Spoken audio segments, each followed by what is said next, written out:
반갑습니다. 2월 28일 화요일 큐티 스케치 시간입니다. 오늘 본문은 사무엘상 17장 50절로 58절까지의 말씀입니다. 오늘 본문은 이렇게 시작합니다.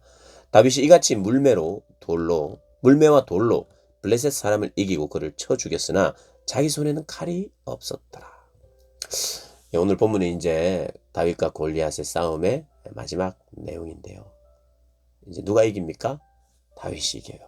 물매를 정확하게 맞춰서 쓰러집니다. 그래서 50절에 이렇게 이야기해요. 물매와 돌로 블레셋 사람을 이기고 그를 쳐 죽였다. 죽었어요. 돌에 맞고 죽었어요. 근데 자기에겐 칼이 없어가지고 51절에 보니까 다윗이 달려가서 블레셋 사람을 밟고 그의 골리앗의 칼을 칼집에서 빼서 그의 머리를 뺍니다. 그를 죽이고 그의 머리를 뺍니다. 블레셋 사람들이 자기 용사의 죽음을 봅니다. 멀리서 보니까 쓰러져 있는데 진짜 죽었는지 안 죽었는지 모르죠. 그런데 칼을 목을 빼서 목을 찔러서 탁 드니까 블레셋 병사들이 다 두려워하고 도망가기 시작합니다. 높이 들린 골리앗의 머리를 본 이스라엘 백성들, 40일 동안 어떻게 한 사람들이죠? 두려워했던 사람들. 그 사람들이 어떻게 됐습니까? 높이 들린 골리앗의 머리를 보고 와 하면서 다윗과 함께 하신 그 하나님이 오늘 우리와 함께 하시는구나 이렇게 깨닫자 그들에게 용기가 생겼어요. 그리고 그들이 나가서 승리합니다. 용사의 죽음을 도망하고 52절 이스라엘과 유다 사람들이 일어나서 소리 지르며 블레셋 사람들을 쫓아 가이와 에그론 성문까지 이르렀고 블레셋 사람들의 부상자들은 사라임 가는 길에서부터 가드와 에그론까지 엎드러졌더라.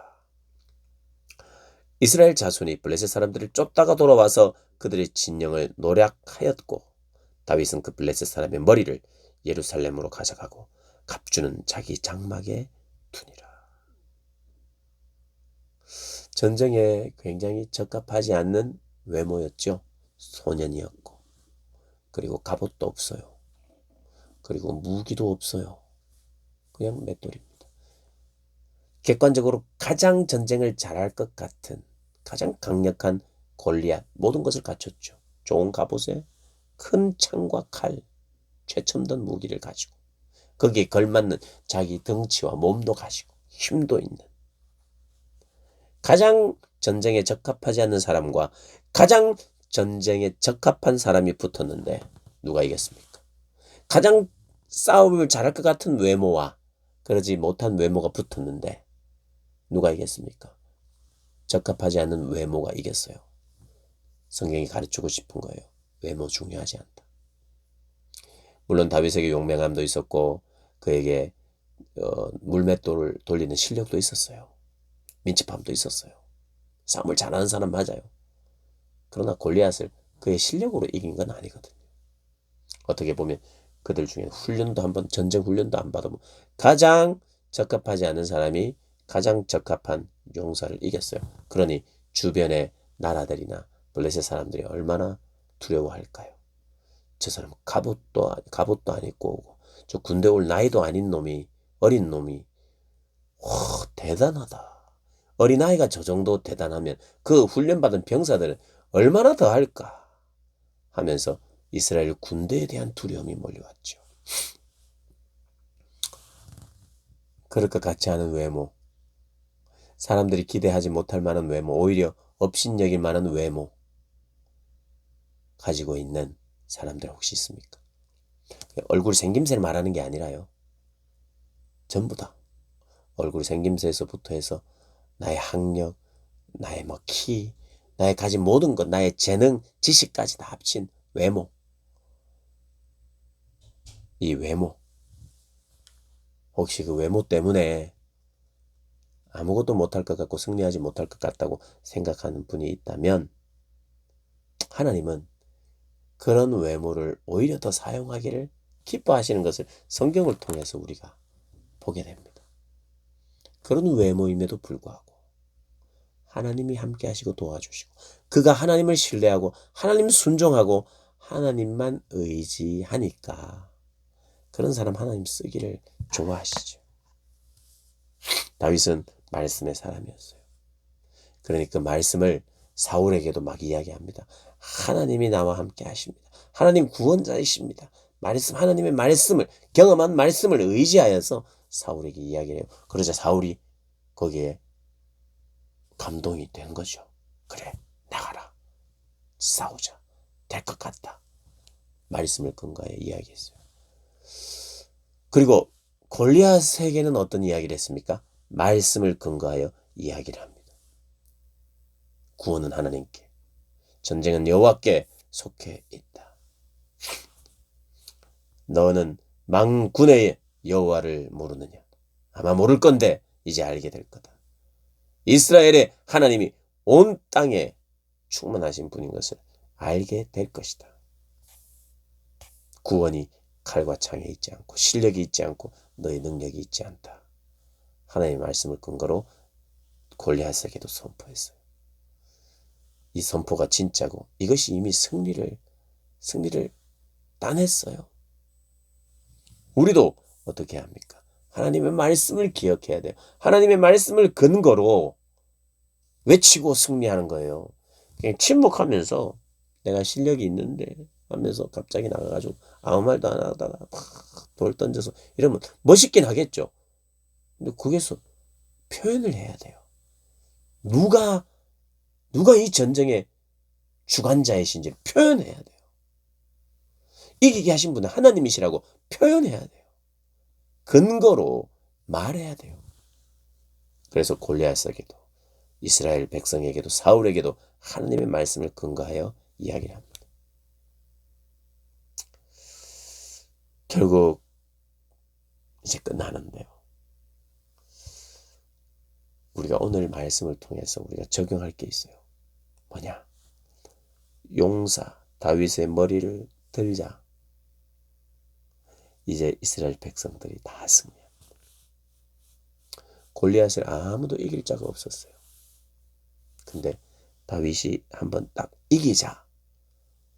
그 골리앗을 치자 모든 백성들이 승리하게 됐어요. 다윗의 승리가 곧 백성들의 승리가 되어버렸어요. 블레셋은 다 도망갔어요. 우리가 오늘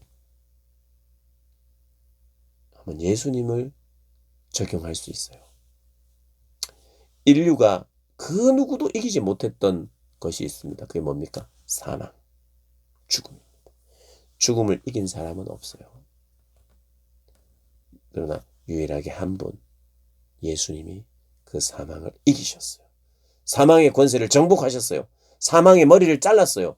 그리고 사망의 머리를 높이 들었어요. 아무도 이길 수 없을 것이라고 생각했던 골리앗, 아무도 이길 수 없이 운명적으로 받아졌던 죽음, 그 죽음을 다윗이 골리앗의 머리를 든 것처럼 예수님이 죽음의 머리를 들어서 이제로부터 나를 믿는 자는, 내 뒤에 서는 자는, 믿음으로 서는 자는 사망을 이기는 자 될 것이다. 나는 부활의 첫 열매로 사망을 이긴 첫 열매가 되었지만 이제 너희들은, 나를 믿는 믿음 안에 있는 자들은 이제 부활을 경험하게 될 것이다. 그러니까 우리가 다윗처럼 내가 용맹스럽게 믿음으로 승리하게 해주세요, 이 기도도 해야 되겠지만 이 기도가 더 필요하고 더 의미 있는 게 있는데 뭐냐면, 다윗이 아무도 이길 수 없었던 골리앗을 이겨주었기 때문에 백성들이 이길 수 있었던 것처럼 그 누구도 이길 수 없었던 사망의 권세를 깨뜨리시고 이기신 예수님 때문에 나도 사망을 이깁니다.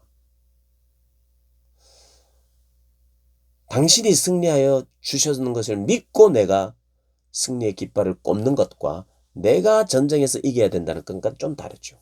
사실 엄밀히 말하면 우리의 모든 전쟁은 이미 십자가로 승리하신 그분을 따라 승리의 깃발을 우리가 함께 들고 가면서 승리를 선언하고 선포하는 거예요. 왜냐하면 그것이 부활의 공동체고 그것이 여호와의 군대이기 때문이에요. 우리가 이 땅을 살아가면서 내가 다윗처럼 용맹스러운 사람 되게 해주세요. 그래서 여러분 때로는 내가 선봉이 되어서 승리해야 될 때도 있지만 그러나 그것뿐만 아니라 동시에 예수 그리스도가 내가 싸워야 될 모든 전쟁에서 승리하셨다. 그리고 가장 결정적이고 중요한 사망의 권세를 이기시고 사망을 이기셨기 때문에 나에게도 가장 큰 적은 도무지 이길 수 없는 그 사망을 대신하여 이기신 주님을 믿음으로 말미암아 나도 승리합니다. 우리가 이 땅을 살아가면서 그래서 모든 전쟁에서 우리는 승리할 수 있어요.